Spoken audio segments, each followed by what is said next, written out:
Hello and welcome to Business on the Wire. I'm Mitali Mukherjee. As India celebrates her 75th Independence Day, it's also a good time to take stock of where things have moved so far and what our essential tenets are and whether they remain. Of course, there's the one side of our basic constitutional rights, the right to freedom, the right to constitutional remedies, the right to liberty. On the other, is it time to add some names or some items to that list? The right to data, for example. On the one hand, the right to access to data, where in 2020, India had the dubious distinction of having the most number of internet shutdowns, over 100 through the course of the year. And on the other, the right to privacy of data, something that is often mocked at as an elitist concept. The Pegasus controversy and the fact that it points to perhaps the government having sponsored state surveillance on many, many faces and names has troubling implications for the three crucial tenets that we're going to discuss today: democracy, privacy, and of course, human rights. Joining me to talk about all of that is noted political scientist Pratap Bhanu Mehta. Pratap, thank you for taking time out and speaking with me. We speak in a month and a year where it's a milestone moment in terms of India's independence, 75 years, 15th of August coming around. But I thought we may structure our conversation, across three broad parallels. The changes as you see them in terms of privacy, the changes as you see them in terms of democratic rights, and of course, human rights. Let me start by asking you, a broader question in terms of what you think the most sweeping change has been in the last few years when you look back at just the form and structure of our nation. Gosh, that's a big question. First of all, thanks for having me. Look, let me put it quite simply, and I think there's no other way of sugarcoating it, which is ever since independence, we had taken a basic structure of Indian constitutional and political life for granted.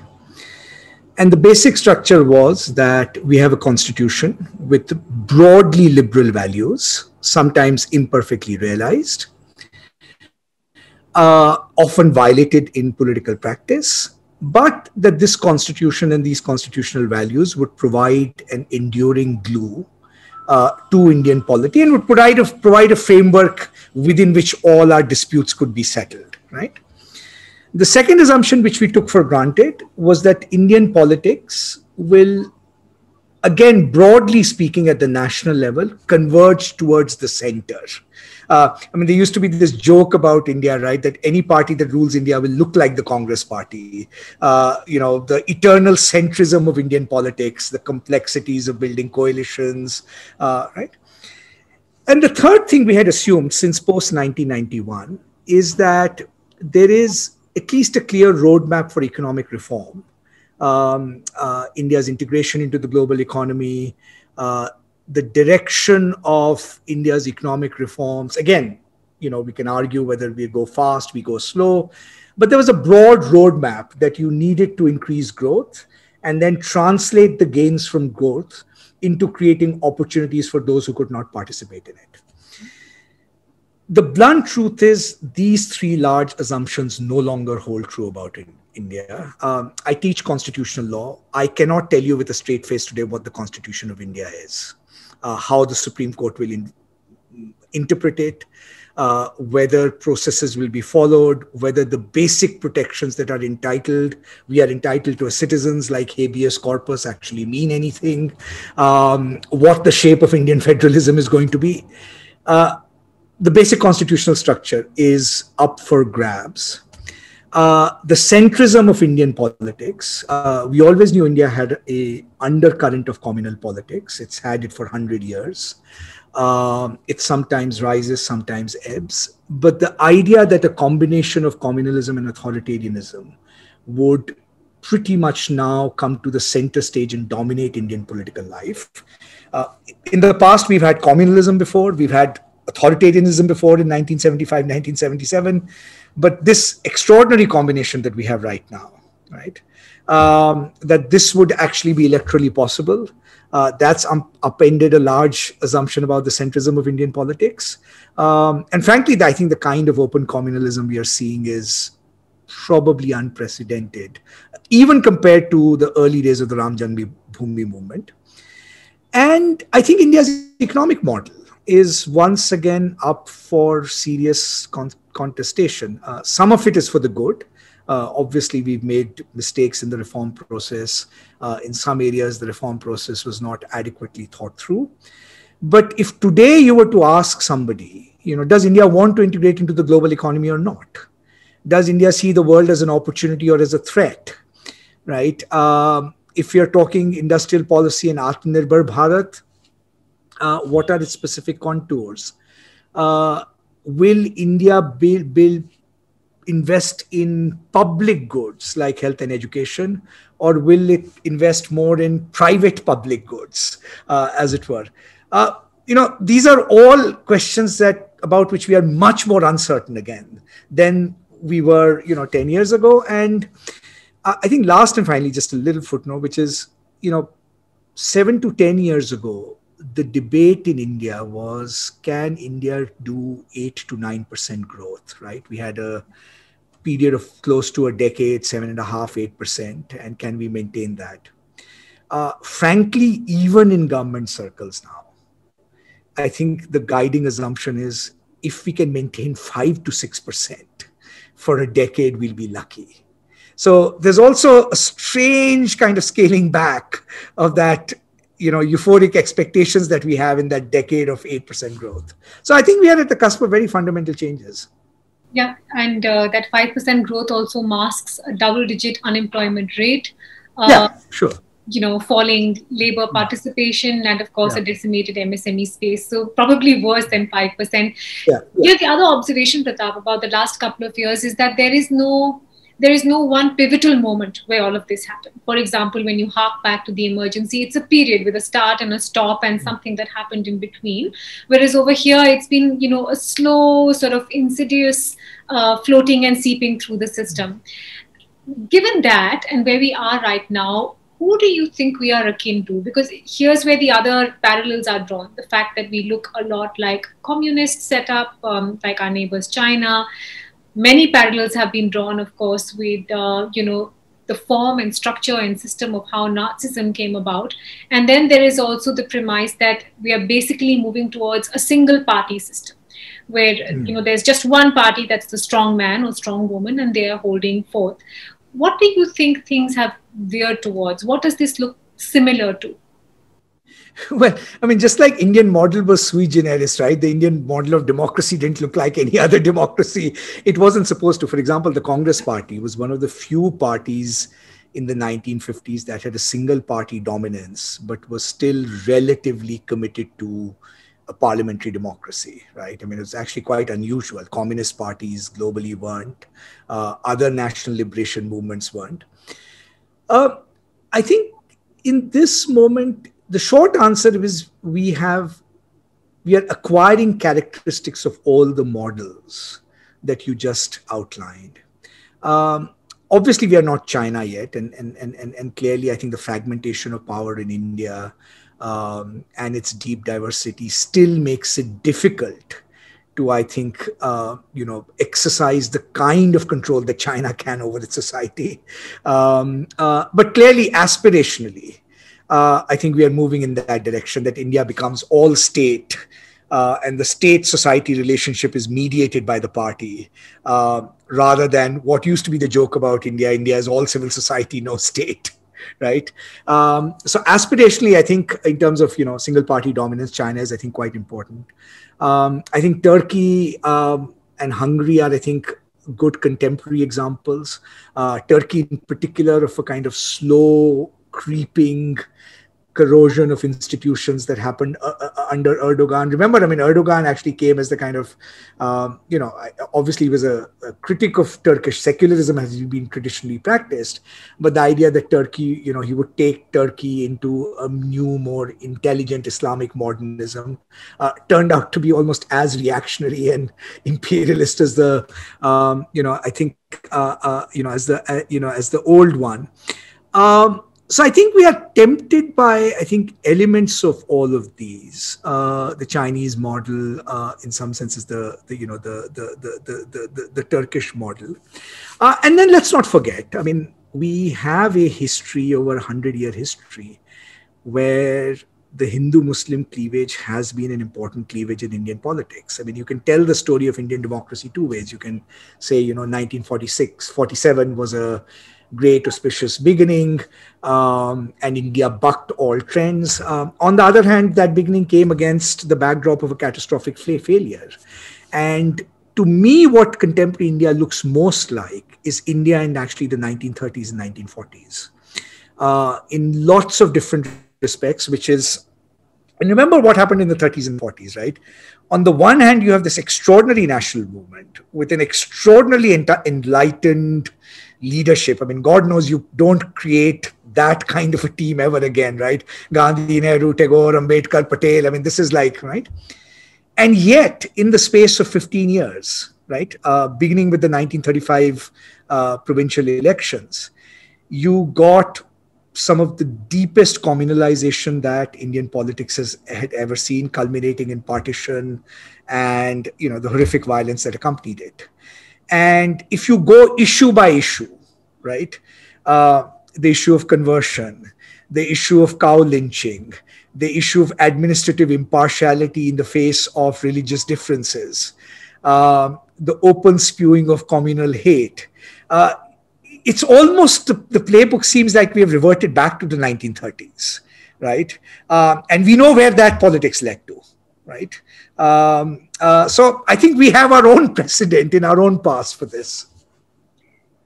The difference between then and now, perhaps the big one is data and technology, Pratap. So let's take up privacy right on top of that list, where perhaps as expected, the first response to the entire Pegasus controversy has been, hey, it always happened, phone tapping always existed, this is done for, national interests, state interests. Do you think this has the power to change opinion about how deep-seated state surveillance and just state, interference is?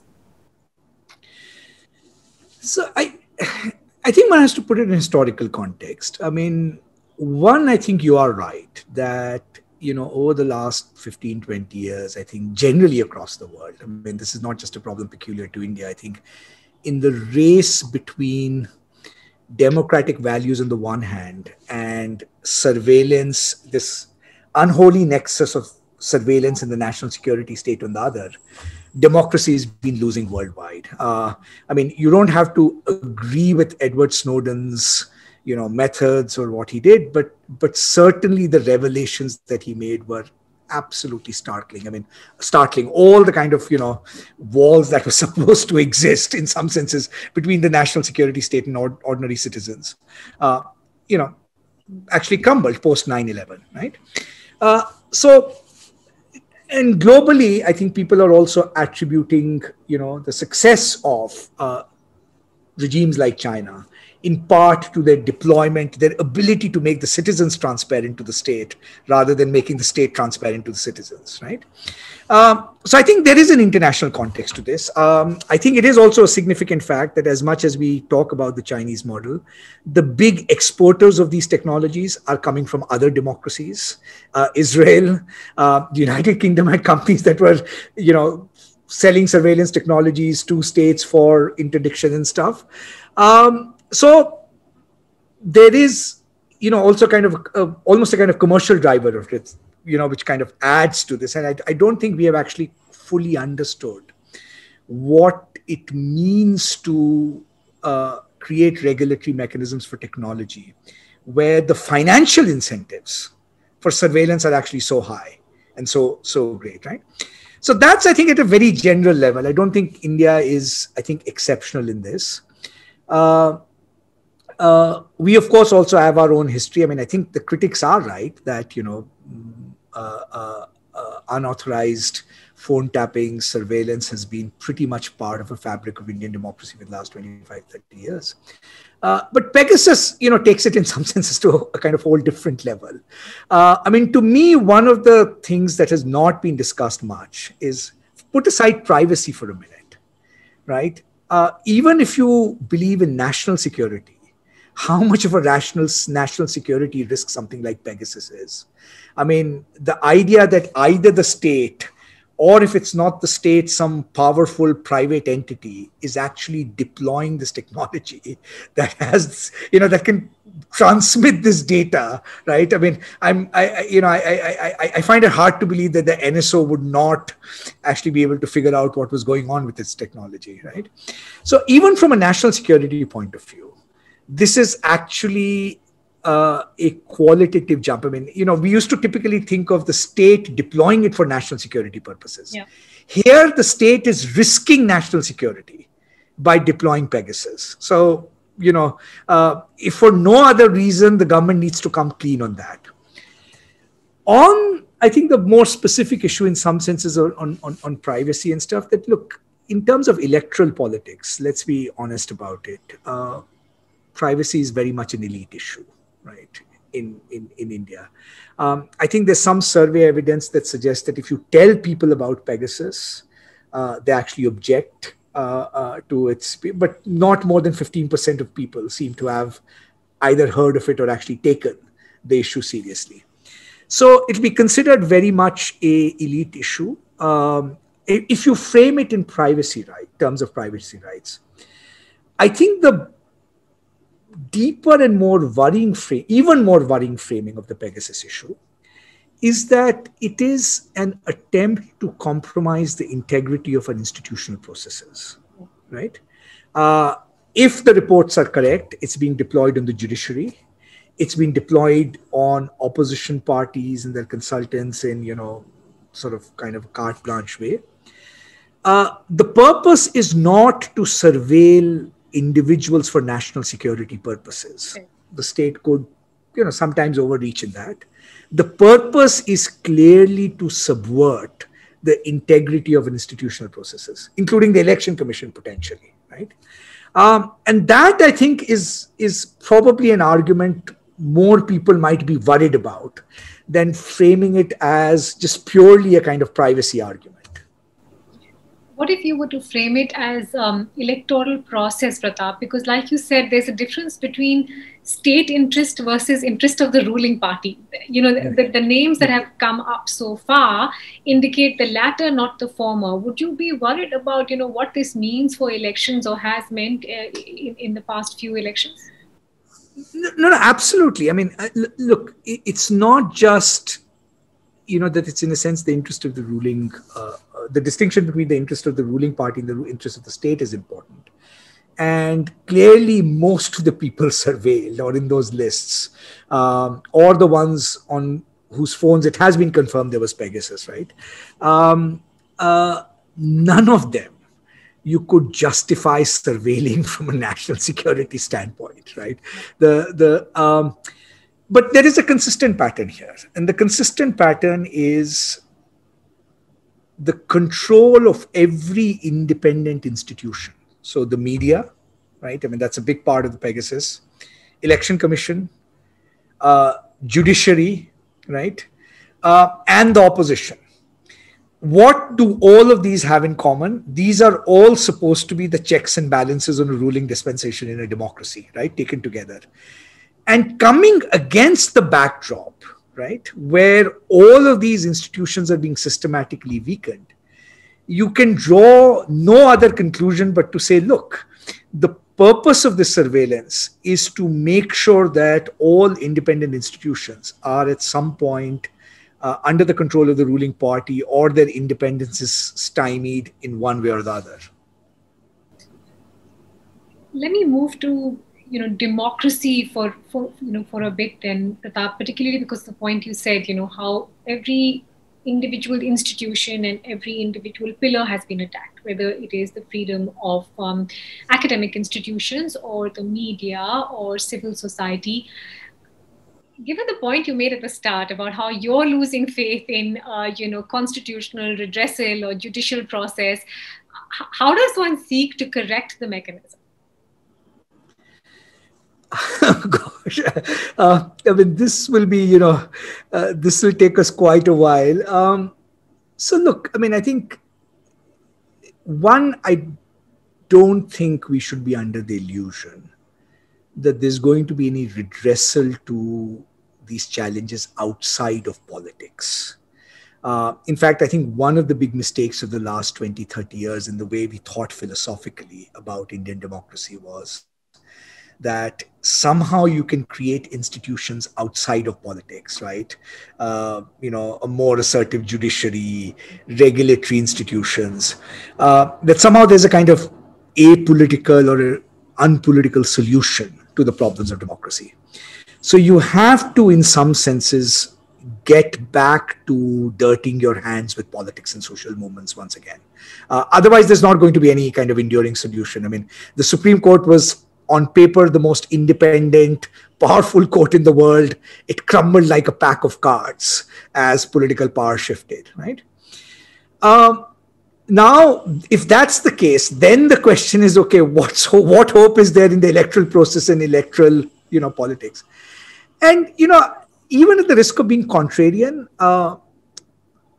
let me actually put it this way, which is the solutions are not that complicated.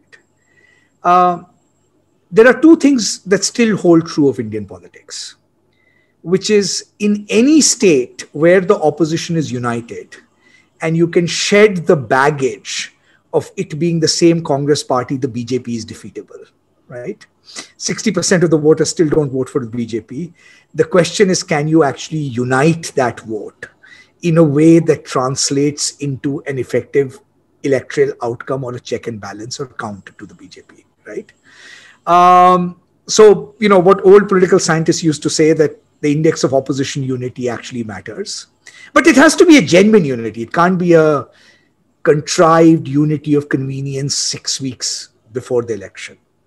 So if the opposition actually comes to believe that there is an existential threat to Indian democracy, right, and acts as if it is trying to save Indian democracy itself, there is a possibility. Now, the bad news is, I think nobody in the opposition is thinking that way. In fact, I think it gets even worse, because I think most people are willing to say that, look, if you think there is this existential threat to democratic values, if in the face of this existential threat, in the face of diminishing economic prospects, where for the first time in 25, 30 years, more people have fallen into poverty, the middle class is shrinking. If even under these circumstances, you're not willing to put aside your petty differences and actually come together to create almost like a second national movement, what credibility will you have left? So, to be honest, I actually think there is an electoral possibility here. I'm not entirely convinced that, this is all kind of slam dunk BJP. It's a slam dunk BJP because we have made certain choices. The opposition has made certain kinds of choices about the way it chooses to, in some senses, take on, I think the BJP. So somebody has to do the political hard work, right? I think the second thing that I think is important, which is harder, is that, look, what is the BJP's big advantage? What was the Congress party's big advantage in the 1950s? Is these were political parties that also relied on civil society and social movements to propagate their values, right?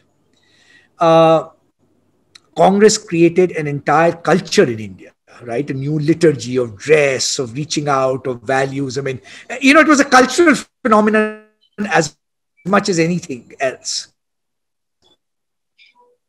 right? And when the BJP sought to reverse it, that's the hard work the BJP has been doing on the ground. Honestly, in every election, we are still visited by more BJP and RSS workers. I cannot find a Congress one for the life of it. So you need these political parties to also think beyond the next election, to say that given that we ceded this social space to the BJP, right? It has the RSS, it has civil society organizations working for it. How do we create, something like the effort you had in the first freedom movement, right? You need some version of that. Uh, this is easier said than done, but the bottom line is you can't avoid political and social movements. I don't think the redress is going to come by the judiciary saving you or the middle class saving you or, something of that kind. Let me ask you two questions from there then, Pratap. There have been very early signs of some kind of conversations that are, pan-India, that are pan-political parties. Does that give you hope, especially given what we've seen in some state elections and the outcome over there? And the second, the point that you made about this cultural fabric, given that, do you think anything has happened in the last 7 or 8 years to change the point of view of the core electorate that the current government still has? Or do they still enjoy the sanctity of that core electorate? So let me take the second question first. It's the easier question. I mean, the first one, one has to be kind of privy to what's actually going on. But I think on the second one, look, here's one way of thinking about it. I mean, this is not rocket. This is a very simplistic, which is certainly, I would say that their core has remained intact. And not only has it remained intact, but it has probably grown slightly. Mm-hmm. And what do I mean by that? Which is 10 years ago, maybe you would have, or maybe even in 2014, as late as 2014, the analysis used to be, look, there's probably 20 to 25% of the vote that is their core vote. And then they get, an extra 10, 15% by people who move to the BJP for a whole range of other reasons, non-Hindutva reasons, right? It's possible that the core has gone up to 30%. I mean, certainly the extent of communalization you see in civil society and, what is becoming second nature to many of us as citizens certainly suggests that, right? But remember, it's still only 20%. It's not reassuring. Weimar Germany was brought down by parties that had 30, 35, percent of the vote. It is kind of growing. But it still doesn't mean that there isn't enough space for an alternative or an opposition. And I think we should proceed on the assumption that the core has grown, not that it is kind of diminished in any ways. I think there are lots of people who in private might concede that the BJP has not performed well economically, but are still looking for an excuse or a pretext to, I think, vote for it, right? On the first question, so I think the jury is out, and to be honest, I'm still a little bit pessimistic. I'm pessimistic because, the way in which we are thinking of opposition unity is still very much in the kind of pre-2014 era of coalition government. There is a bunch of regional parties. There is the Congress with its, even when it's comatose, it still gets 20% of the vote share, right? I mean, that's a pretty good core, pretty good solid national core. And if you could just kind of align them in the right configurations, right? Somehow this will translate into a magical aggregation of votes. I'm not sure that's going to be sufficient. I think for two reasons. One, because elections have genuinely become national elections. It's not going to be a aggregation of regional elections. Okay. Right. I think partly technology, communication, the nature of the BJP. So you have to show a kind of national leadership, a sense that there is a clear settling of what the hierarchy of this coalition is going, who's calling the shots. There has to be the development of a common agenda. I mean, one of the things you have to credit with the BJP for, they always speak in one voice. That's why their propaganda is so effective, right? I mean, they even reproduce the same tweets. You probably don't want to go down that path, but you still want to show that, look, these disparate elements are actually marching to the same tune, right? And the third you have to demonstrate is a history of working together, right? So you have to kind of campaign together. You have to, and I actually don't see the second and third or even much of that happening. I think most of the talk right now is of a certain kind of sort of adjustment in some ways, right? Maybe this will gain momentum. Maybe if the opposition loses in UP, it'll wake them up that this is now really an existential crisis. You know, don't be complacent that a victory like Bengal necessarily suggests something for national trends. But I just don't see that urgency yet. I don't see that strategizing yet. As a political scientist, Pratap, are you surprised by the level of economic distress and yet the fact that there is this, as you mentioned, a core and secure electorate and even growing? I mean, to my mind, I cannot hark back to a period where year after year there was this level of economic suffering, starting off from demonetization, of course, and then it's just a downward sloping curve. No, so look, this is, to be honest, it's a puzzle. I mean, and we don't actually have any settled theories or even any settled empirical facts about what is the threshold at which people revolt and under what conditions. Certainly, I mean, I have to admit that I am puzzled by the fact that you could have so many millions falling back into poverty, and actually the middle class, right, which even though it might not electorally be significant, at least in terms of shaping opinion, is disproportionately powerful. For the first time, seeing its prospects shrink in a generation, you're not getting the requisite degree of criticism, anger, and stuff.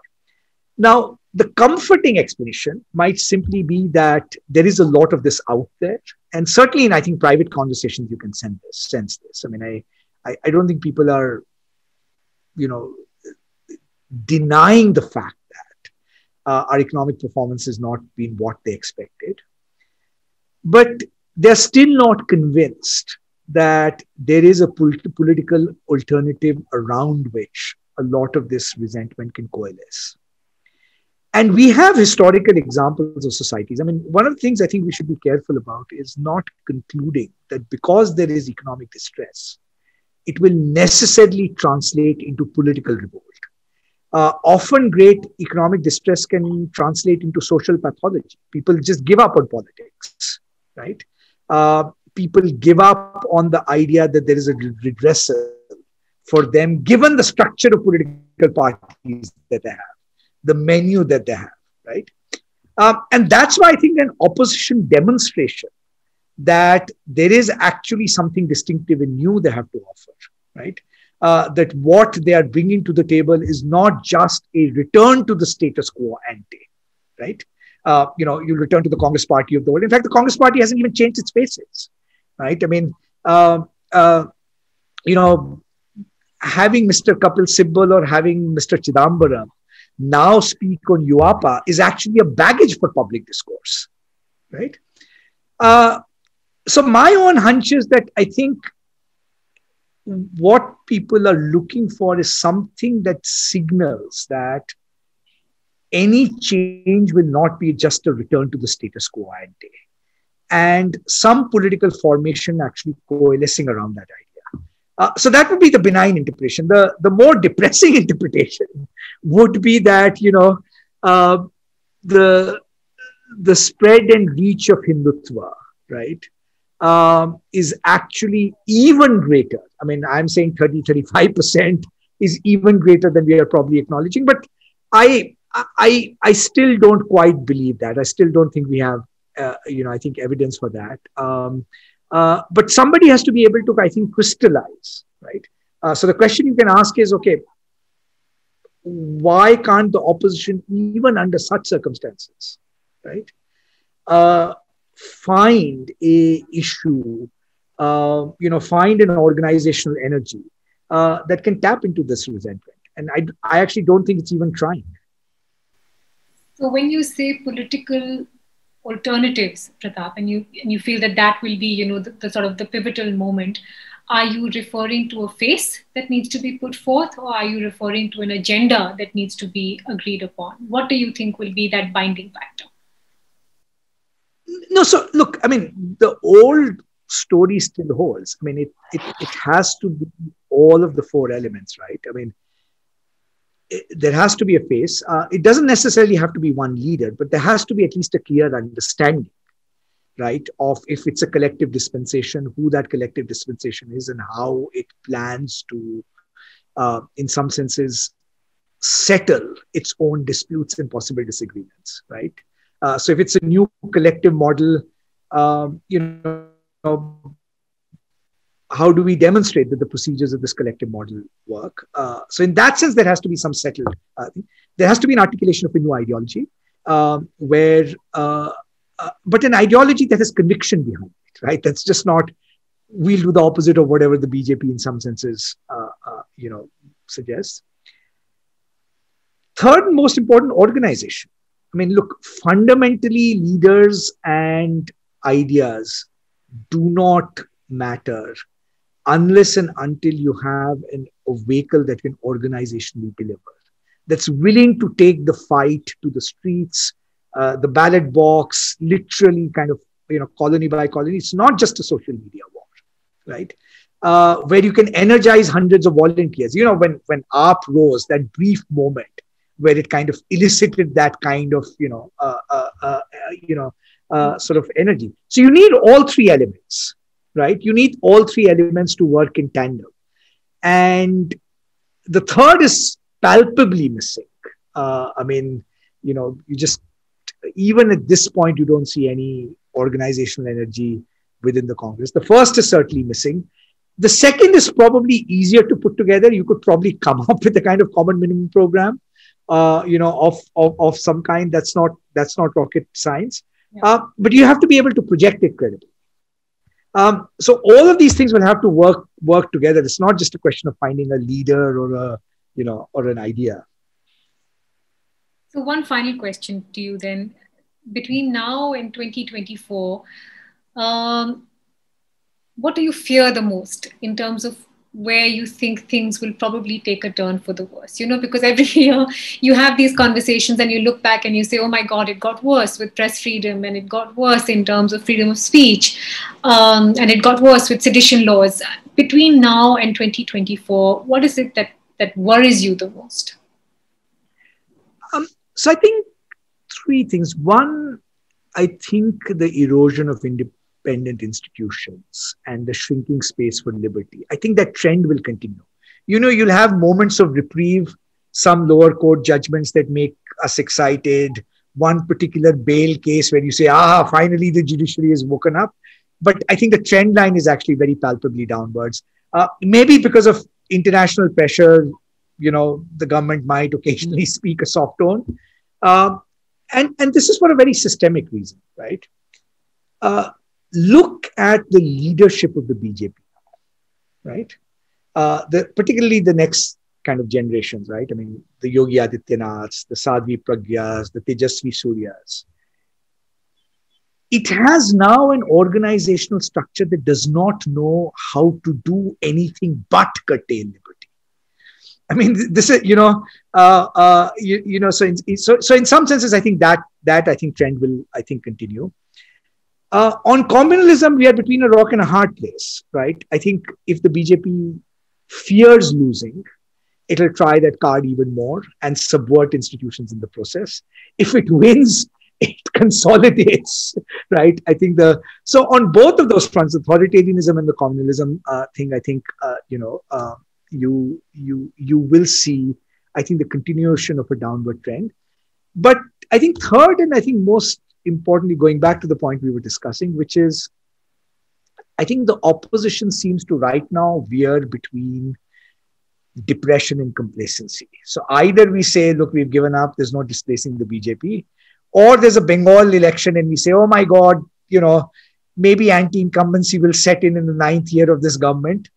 But that's the spectrum of psychological attitudes the opposition seems to be oscillating between, and neither is sufficient, right, to take on the challenge of the BJP. That's a gloomy conversation, but an important one. On the other hand, it's a great day for Indian hockey. So, Yes. Who knows what's possible? Absolutely. And it hasn't been too bad for a whole other clutch of sports either. I think, this has been a good visit to Tokyo. Thank you very much, Pratap. I appreciate your time, your thoughts, and this conversation. It's been so great chatting with you. Thank you again. Thank you. Thank you. Thanks. To receive instant updates on all videos from The Wire, click the subscribe button and hit the bell icon. Pay to support independent journalism. Click the link in the description and choose the amount you want to pay.